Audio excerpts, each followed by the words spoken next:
We are a football loving society. Like, just any chance we get, there's a reason that now the UFL exists with the XFL and USFL merger, and games are going to happen, and a million people are still going to watch.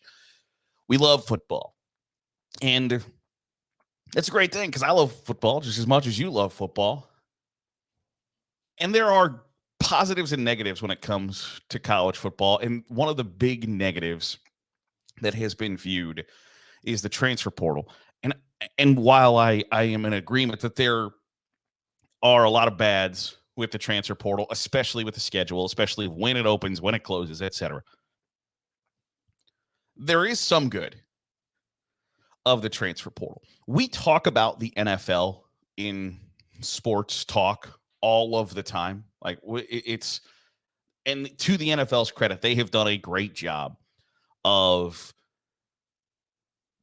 staying in the news 12 months out of the year, where free agency and the draft and even the schedule release, like, and that one freaks me out because right now what your favorite NFL teams, who the 17 teams they're going to, or 17 games they're going to play this year, like, even to the point of where they're going to be. You just don't know when they're going to be. And the NFL during COVID turned the schedule release into a way to stay in the news for another month, where we're going to talk about which games are great, who got the shaft, who's got ridiculous travel, how it's not fair that this team got an early bye and that team got a late, but whatever the case may be. The NFL has done a great job, a fantastic job of staying at the forefront of the sports news cycle for 12 months out of the year, with the playoffs, the draft, the combine, free agency, schedule release, OTAs, training camp, Hall of Fame, etc. They do a great job of that. Like, they should be commended, because they take over and own every holiday from damn near Labor Day through Valentine's Day and President's Day at this point, and they have reaped the benefits of that financially. College football has not done a great job of staying in the headlines for 12 months out of the year, because basically from the end of spring practice, or even if you go from the national championship game to St. Patrick's Day, which is a solid 2-month stretch, if there's anything in the news for college football, it's generally bad. It's something a player did, something a coach did, that can be viewed negatively. Now, for the most part, from the end of the national championship game to St. Patrick's Day, or tax day at this point, the college football talking points have been the college football playoff expanding, getting a new deal, and Jim Harbaugh leaving Michigan. Like, that's been pretty much the February National Signing Day now is nothing. And I talked about this a little bit during that February signing day, where you need to have that signing day in February so you remain at the top of the sports consciousness, because people can forget, people can misremember or lose track of what's going on in college football during a really long dead period.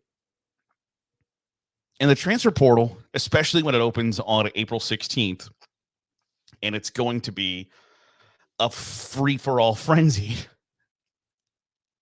is going to be a good thing for college football overall, for the average casual fan, for the notoriety and the attention that is going to bring college football. Now, is it maybe a negative to the folks working inside the industry of college football? Yes, it's going to be a bad thing that players are going to have an absolute frenzy in the transfer portal at a somewhat bad time. Yes, that is going to suck.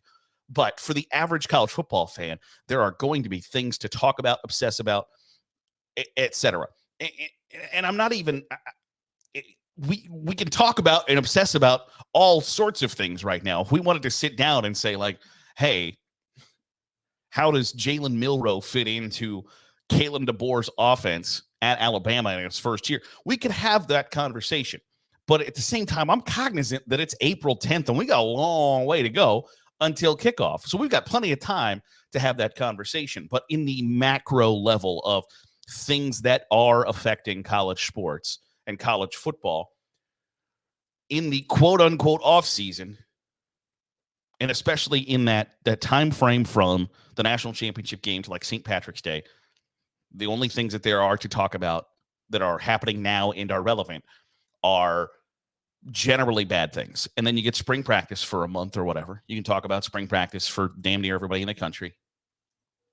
And then from the end of spring practice until the start of fall camp, you're sort of back in that, if anything comes out college football wise that isn't, a stadium renovation or a coach contract extension, whatever the case may be, it's still kind of negative.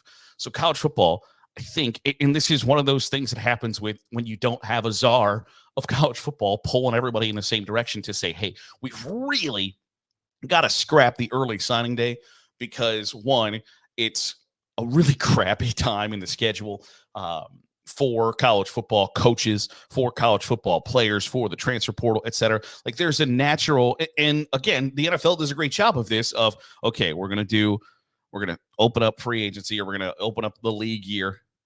Now you're able to do some trades. So we've got a spot to make some roster changes. We're going to have the NFL draft. You're going to have a spot to make some roster changes. You're going to have a chance to improve your roster, get a little, take a break for a second, get a lay of the land.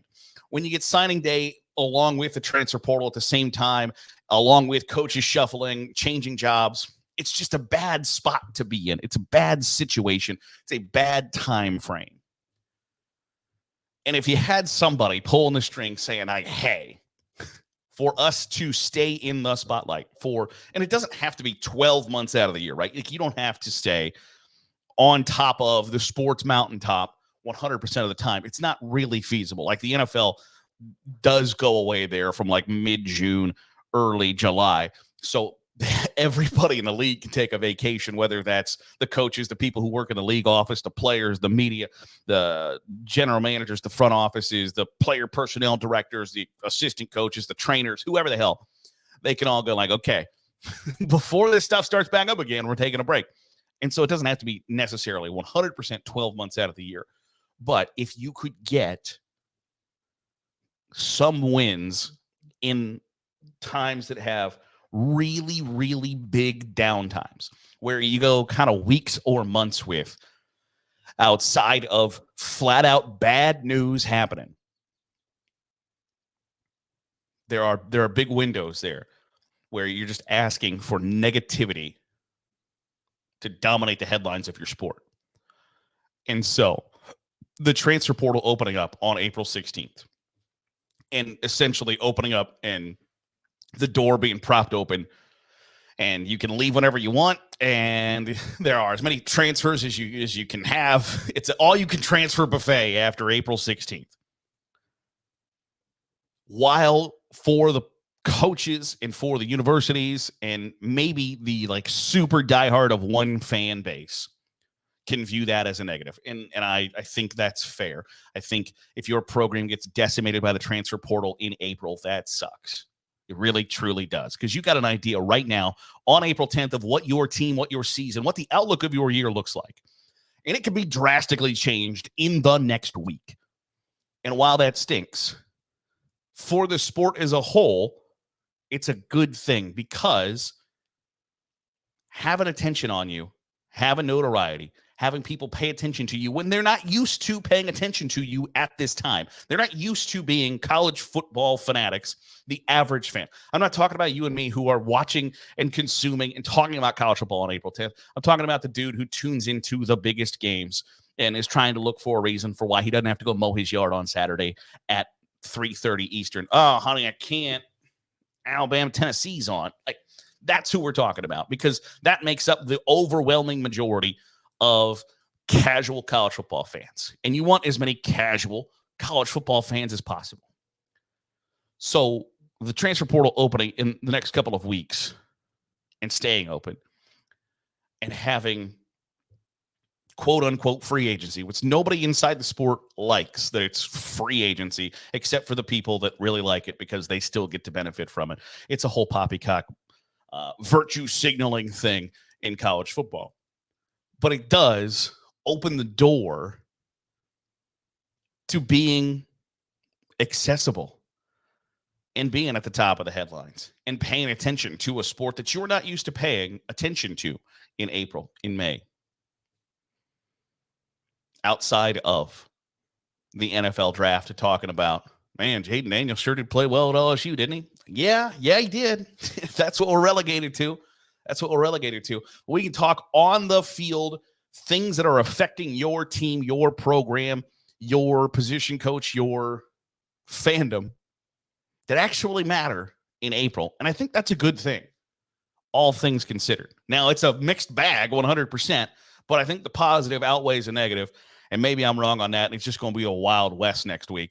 And I'll sit here and tell you, like, oh, got that one wrong because that did not go according to plan. And maybe it will be a net negative. But right now, my view on it is I think it's a positive overall. And I think you should think that too. That's just my take on it. That'll do it for today's episode of the Daily Huddle. Appreciate you making us a part of your day, however it is, wherever it is you're doing so. If you're watching on YouTube, hit the subscribe button. Make sure you get all the great college football content that we are pumping out here on Saturday Glory. If you are listening to the podcast feed, drop a 5-star review. It goes a long way in helping out the channel. I'll be back at it tomorrow. I'll see you then here on the Daily Huddle, Saturday Glory.